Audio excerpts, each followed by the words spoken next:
Mga Kalingap, Hi mga kalangga! please support Wow Life TV. Thank you. Thank you! You're Mr. Good Vibes. Please like and share and subscribe.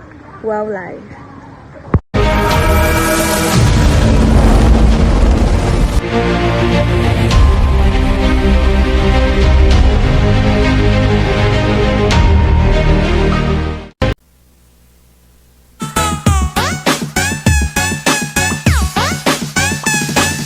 Big left, big left, big left, big left. Mix, club, Hello? club. Big left, big left, big left. Mix, club, club.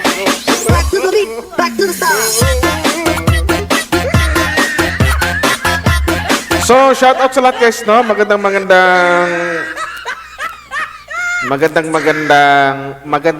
kayong lahat. Or magandang araw sa inyo lahat, sa lahat ng mga Kalingap Crucial fans, silo po, magandang araw po. Sa lahat ng mga Team Kalingap, another video reaction ang gawin po natin ngayon. Hindi to issue kasi alam ko ayaw nyo ng issue, no? So, hanggat maaari, huwag na issue. Pero, pag may mga bagay na o mga pangyayaring sobra na talaga na karapat dapat naman talaga at kailangan nang i-react o bigyan ng pansin. Pero hanggat maaari, iwas tayo. So yun na ano, at your service, Mr. Wow Life TV, your Mr. Good Vibes. Shout out! So yun na guys, pero bago tayo magsimula, suportahan po natin ang buong Team Kalingap sa pangunguna po ni Kuya Val Santos Madowang. Bus Kalingap Brava natin Ate Idna Vlogs and to all Kalingap Charity Vloggers or Kalingap Partners. So yun na guys, wag natin magpatumpik-tumpik pa. Umpisa na natin to kung ano ba tong i-react. Back to the beat!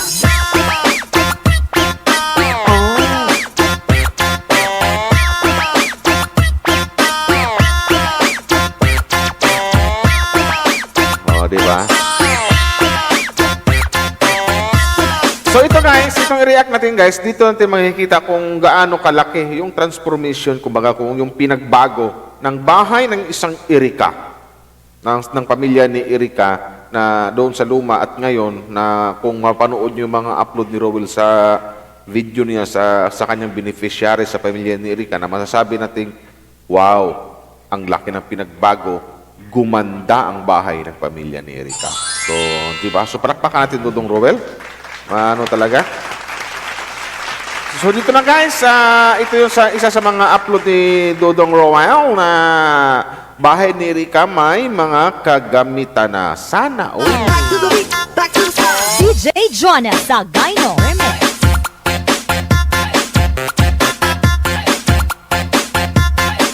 So, ito na guys, no? Pero bago tayo magsimula, shoutout nga pala dun sa mano, baka mayroon pang hindi nakakaalam sa Facebook or page ni Dodong Rowell. Yung iba kasi may nakarating sa amin. So, by the way, i-ano ko na lang to sa next content ko. May mga nag-share ng mga fake page ni Rowell mismong sa mga group nila sa Facebook. Baka hindi nila alam. So, yun ang ipapaliwanag natin mamaya. Pero bago natin talakayin yan, dito muna tayo sa, kung gusto nyo, talakayin na natin ngayon eh. About sa mga ano na yan, oh. So, lahat na, talakayin na natin dito.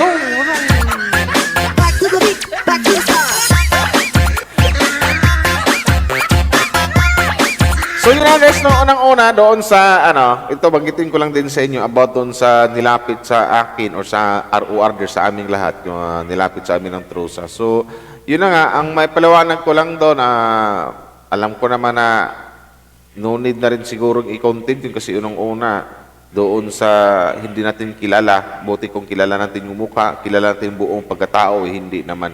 So, bahala na lang siya sa buhay niya. So, i-explain lang natin konti about dyan, no? Doon sa sinabi niya. Na ano nga daw. So, yun, ipaliwanag ko lang dito, no? Kumbaga, isingit ko muna to.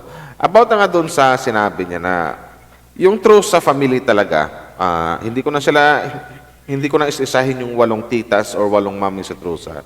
Hindi lang po si Rachel mahal nila, hindi lang po si Rachel ang sinusuportahan nila, yung dalawa po, pati si Rowell. Si Rochelle nga. mahal na mahal nila yung dalawa. About naman dito sa comment ni user, dito na sa comment ni user 98779 na sa madaling salita na sabi niya, ang lalaki from Davao, yan ang may gusto at ang ibang sponsor para tumaas views niya. Dapat binigyan niya na lang sa babae ang photoshoot na ito kasi debut niya naman gusto niya kanya lahat. So sa madaling salita, mayroon siyang slight na pangbabash, something like that, kay Dudong Roel, no? So ipakita ko lang sa screen. So about naman dito kasi, uulitin ko hindi po basta-basta mag-upload ang isang Dudong Roel, ang ating idol na sa BTS Nilangga. Kung walang permission o hindi siya nanghingi mismo ng permission sa kay Langga Rachel or sa True sa Family. So yun po. Hindi po hindi po ganon si Dudong Roel sa inakala mo Miss or Mr. ba Sandy. Pangalan ko na kasi si user 98779 na trace namin, Sandy Morales po ang kanyang pangalan. So, yun. At least, sabi ko. So, Sandy Morales, user 98779, hindi po ganun si Dudong Roel kasi, pero yung sa pinaka-hard copy talaga or doon sa pinaka-debut nilang Garishel, sa pinaka-event talaga, malamang na malamang, silang Garishel talaga ang kukuha ng mga video niyan or something like magla-live ba. So, hindi po ganun kasi yun na nga, ito na lang guys, sasabihin ko sa inyo, no, sa mga na mismong True sa Family, may in-offer kay Dudong Roel. Yan. Na mas higit pa dyan sa inakala nyo. Yun.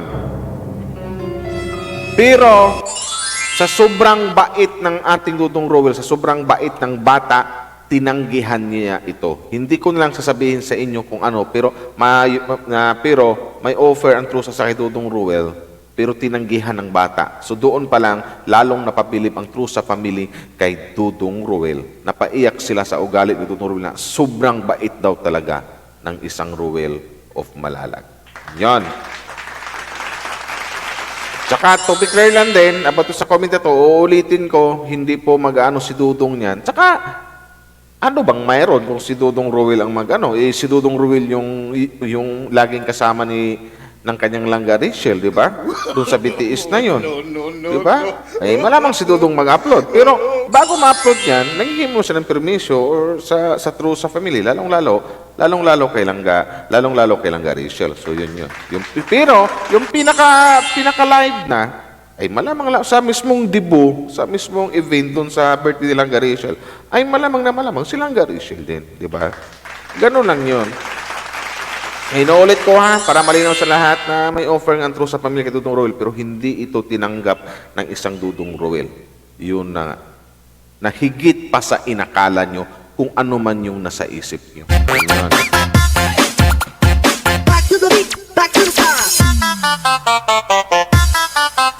At least sinabi ko na. DJ Jonel Sagayno Remix. At saka ano nga pala, no?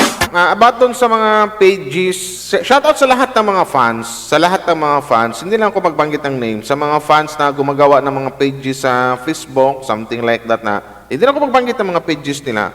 Ang ibig sabihin po kasi ng re-uploader, kasi maraming nagre-re-upload, isa ito sa mga pinoproblema ngayon ng RORD, ng Rochelle Official Reactors and Defenders. So, andun pa rin good vibes, pero hindi kami mababas or titrahin. Yun yung salitang to educate. Pagsabihan sila, magpaliwanag ng maayos. Kasi guys, ang re-upload kasi, pag lumampas ka ng 1 minute, re-upload na yun. Yun. So may nakausap ako kanina nga, kasi i-concern lang din ako, pero hindi ko naman agad-agad idaan sa live, ipahiya yung tao. Hindi, kasi nangibabaw pa yung respeto. So, nakausap ko kanina yung mismong isa sa mga pages na nagre-re-upload, something like that. Shout out sa ate, maraming salamat at sobrang bait mo, no? Hindi ko nabanggitin yung pages nyo for the, baka mabas kayo. Na nakausap namin ni Boss, nakausap namin ni Boss Burluloy. So, yun na nga, inamin namin yung hindi niya alam na may ganitong roles at yung sinabi niyang ang upload ko naman at 3 minutes lang pataas. So ibig sabihin may 3 minutes, 4 minutes or 5 minutes, something like that. So sabi ko, re-upload na din po ang tawag doon, ate. Kasi ang pag sinabing clips lang hanggang 60 seconds lang. Pwede siguro yung 60 seconds mag-ano ka, pero maghintay ka ng mga 24 hours bago mo gawin yun, bago ka kumuha ng clip. So yun na nga, pinaliwanag namin sa kanya about John at inamin niyang, at doon na, inamin niya nagkamali siya at alam niyang, yun pala ang pagkakamali niya kasi unang-una, minisis ko muna siya. Kasi, ginampanan ko lang din yung, walang hiya kasi itong mga kasama ko, ako yung ginawang, ako yung ginawang PIO. Oh my God, sa bagay, piulo. Diba? So yun na nga, maraming salamat sa iyo, ate, no? Kay ate, sige na. Kay ate, kay ate Marie, in short, yun na lang. Maraming salamat po at naintindihan niyo po ang concern namin kasi lahat ng ginawa namin para na rin kay Dudong Roel at kay Langga Rachel. Kasi yung ibang fans kasi, imbis na diretso manood doon sa channel ni Dudong Roel or kay Langga Rachel ba, ang ginawa, hanggang Facebook na lang sila, doon na lang sila nanonood doon sa mga 5 minutes or 3 minutes, something like that, na video na nire-upload nyo. Doon na lang sila nanonood. Kasi alam ko, pag mga ganyang video, ang kinukuha nyo lang, yung mismong pinaka-highlights doon sa video, yun lang yung nire-record nyo or dina-download nyo at yun yung nire-upload nyo. So doon pa lang, maling-mali na talaga. Imbis na magiging views pa yun ni Dudong Roel, mapunta pa, hindi na makapunta sa mismong sa YT channel nila, manghihinto sila sa Facebook at doon sila manonood. Pati nga sa YouTube sa TikTok. Guys, hintayin nyo naman hintayin nyo yung 24 hours. Huwag basta-basta sa mga fans sa mga fans ng Rochelle, huwag basta kung kinilig kayo, manood lang kayo, huwag kayong mag-re-upload or mag-post sa mga Facebook nyo. Huwag naman po ganun kasi ang isipin din natin dito, or nakakahiya din sa part ng sa part ni Dudong Roel or ni Langga Rachel na basta-basta lang kukuha ng mga video clips or magre-re-upload tayo. So, pagit naman po yun. Kami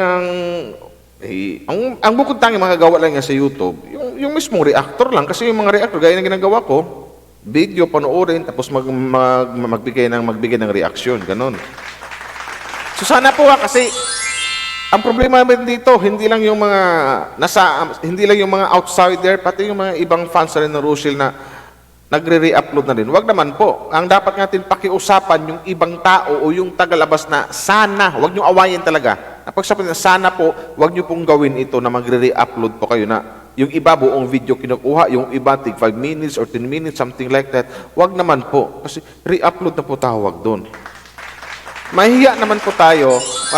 Kundi isipin na lang po natin yung mismong content creator like Roel of Malalag and Rochelle Morales. Diba? At saka yung may mga kasi sa Facebook, may mga grupo din sa Facebook na mga nagmamahal sa Rochelle, which is kay Roel at kay Rachel na nagsishare ng mga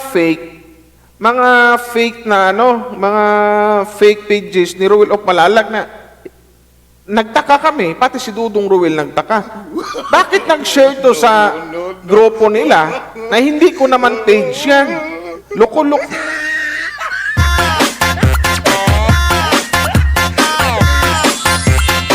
At alam namin lahat na alam nyo kung ano talaga yung legit na page or Facebook ng isang Dudong Roel o Palalag. So yun lang talaga dapat literal ang i-share nyo doon sa mga grupo or sa mga pages nyo. So ang nangyari ngayon, ang na-share ngayon, yung mga fake pages or mga fake Roel o Palalag doon sa Facebook, yun po yung mga na-share. Sabi ko, my God, anong nangyari? Concern lang po kasi yung ginawa niyo mga fans, hindi po yung nakakatulong kay Dudong Roel. Bagkos, nakabawas pa yan. O maaring ikakabagsak yan sa page ni Roel of Malalag sa Facebook. Kasi ang sinishare niyo, hindi yung page niya, kundi yung mga taong matawag na poster or gumagaya lang sa page ni Dudong Roel. DJ Jonah Sagayno Remix.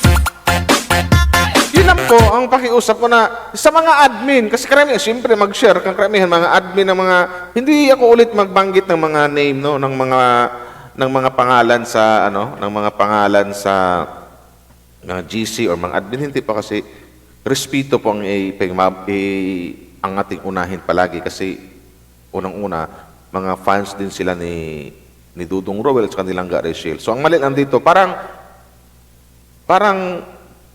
naligaw sila naligaw ng landas. Bago po kayo mag-share sana, kilatisin nyo. Kumbaga, tingnan nyo muna kung ito ba yung legit na page ni Dudong Roel? Ito ba yung legit na Facebook ni Dudong Roel para i-share ko sa mga group ko, sa mga page ko. Dapat ganun po muna kasi alam ko namang alam nyo kung ano yung legit na Facebook or page ni Dudong Roel of Malalag eh. So ang nangyari kasi ngayon, ang pangit na nangyari kasi ang na-share nyo yung mga fake Facebook or fake page ni Roel of Malalag. Yun po ang dapat ingatan natin. So, sa madaling salita, ang pinopromote nyo, yung mga taong hinayupak na gumagaya-gaya doon sa page ni Roel of Malalag. Yun yung pinopromote nyo, yun yung tinulungan nyo. Si mismong Roel, wala na. Kumbaga, hinila nyo na rin pababa. Ganun ang nangyari.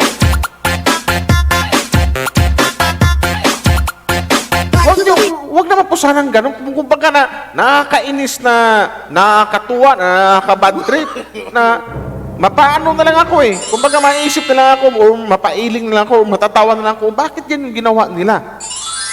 Alam ko, mga fans ni Dudong Roel to, pero yung mga na-share sa mga grupo nila, sa mga FB groups nila, yung mga fake na mga page ni Dudong Roel. So, matutuwa kayo si Dudong Roel yan, di malamang, malulungkot. So yun na naman po ang punso ko. Dapat magtulungan tayong lahat, pati nga sa mga TikTok. Mayroon sa TikTok, palipasin nyo muna kahit mga 2 araw. Bago kayo mag-re-upload, ganun lang.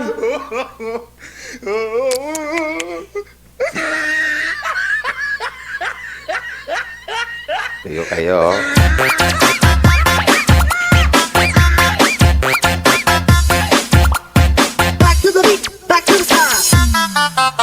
Basta yun na lang balik tayo ulit kay Sandy, kay Sandy Morales or kay user, ano yun? Basta may number yun na, hindi po ganun si Roel sa buong inakaalam mo. So yun lang yun. Alam ko namang, ito talaga sinasabi ko sa iyo. No. Parang kilala ka namin, no? Oh, Sandy Morales.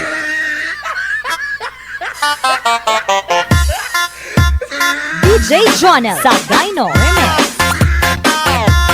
Basta yun na lang hindi po ganun si Roel sa buong akala mo, Mr. ba yan o Miss o lalaki ba yan or babae kasi Sandy ang pangalan. Hindi po ganun si Roel kasi hindi po mag-upload si Roel sa kanyang channel, gawin niyang premiere kung hindi po alam ng trusa, lalong-lalo kay Langga Rachel. So, yun lang yun. So, kung iniisip mong mas mahal ng trusa si Roel, hindi po. Kung iniisip mong mas mahal ng trusa si Rachel, hindi po. Pantay po ang pagmamahal ng trusa sa 2 bata na yan, kay Roel at kay Rachel. Gaya ng sinasabi ko nga, kung may pa-surprise sila kay Langga Rachel na may mga photoshoot, something like that, mayroon din ang isang Roel of Malalag 100%. Ako na magsasabi. Yung trusa family nga, mayroon sanang ino-offer kay Dudong pero si Dudong na mismo ang tumanggi. Yun po yung totoo. At doon sila napatums up at bumilib kay Dudong Roel. Yun lang yun. To be clear lang So, dito na tayo sa ni Erika. Napahaba yung explanation. Grabe, yan po yung bahay ko ng mga tayo. Oo, ito yung bahay nila. Hello po! Kumusta po kayo? Pwede po pumasok? Nanay po kumusta po kayo? So ito yung dating bahay ni Iri na sa pamilya ni Erika guys, ng mama at papa niya. So tingnan nyo pa guys kung gaano ang kaibahan. Nanay, kumusta po kayo?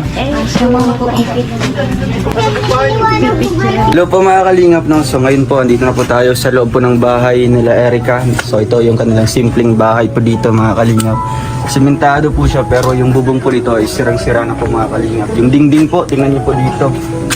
Nilagyan na lang po ng yero tsaka sako.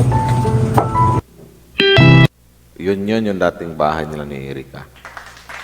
So dito naman natin ngayon makikita kung ano na ang pinag-i-improve, kung ano ang pinagbago, kung ano ang nagiging transformation simula nung na-scout ito ni Dudong Roel at talagang tinutukan ni Dudong Roel itong bahay or ang pagtulong dito kay sa pamilya ni Erika.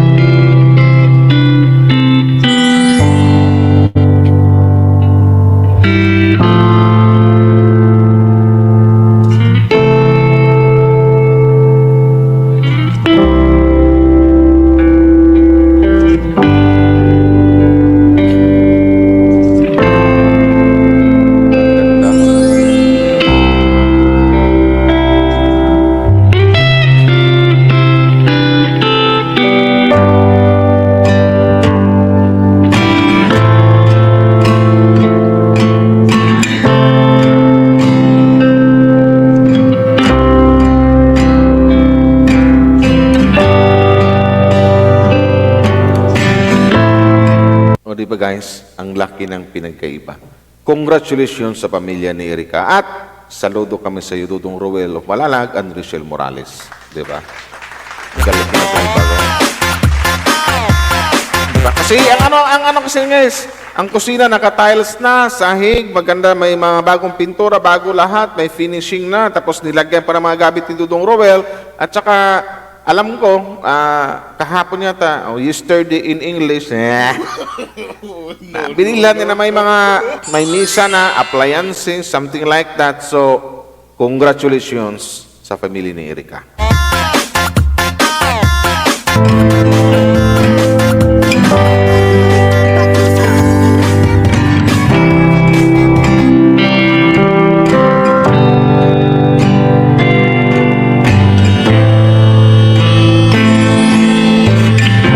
Kumbaga, ang napakalinis na tingnan talaga. Kumbaga, hindi ka na mangangamba or hindi ka na matatakot na, not like before na yung na-scout ni Dudong na matatakot ka or andun yung pangamba na magkasakit yung mga bata nang dahil lang sa sitwasyon ng bahay nila na andun na yung nakakapasok yung ulan, pag may malakas yung ulan, basa yung kabilang kwarto na may marami pang yung mga damit na parang nagiging basahan kasi natambakan na ng mga tubig ulan, so maaring pagtirahan ng mga lamok. So, di ba? Tapos yung payong matutulog sila, manipis na foam lang, tapos ando na ng kahiga yung mga bata. Delikado talaga yung sa mga kapatid ni Erika, ilalot pat maliliit pa.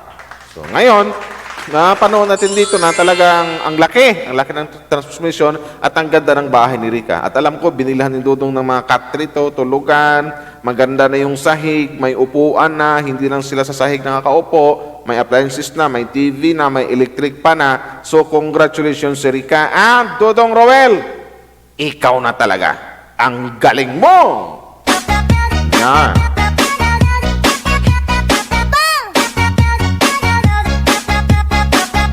Ganda na, oh.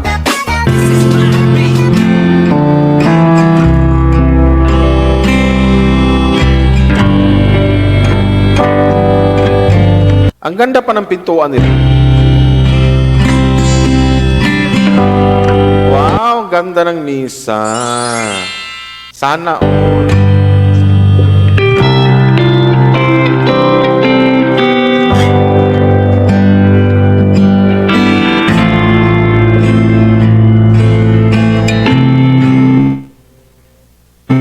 O diba? Nag-ano, wala.